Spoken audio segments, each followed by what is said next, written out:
Will America's trillion-dollar debt crisis collapse the American empire?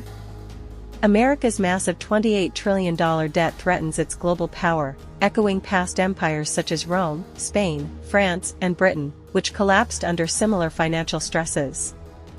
The United States is sailing into dangerous debt waters, with the government racking up trillions in borrowed money while the public and politicians seem eerily unfazed. Both President Biden and former President Trump have overseen massive increases in the national debt, but there is little concern from voters or clarity from Washington about how to reverse course.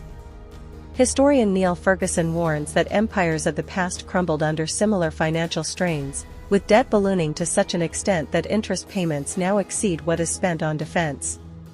Despite this, the United States has not reached crisis point yet. The question remains whether the United States can pull itself back from the abyss, as it briefly did in the 1990s, or whether its spending spree will lead to a reckoning that diminishes its global stature. The United States is sailing into uncharted territory when it comes to federal debt, where the public seems unconcerned by alarming statistics and the government appears powerless to reverse them.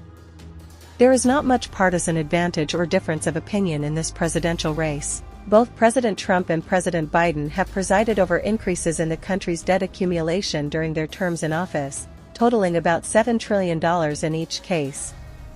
By and large, the country has chosen to ignore them both. History, however, provides some cautionary insights into the dangers of being deeply in debt. Nations and empires that carelessly accumulated debt sooner or later met unpleasant ends over the centuries and around the world.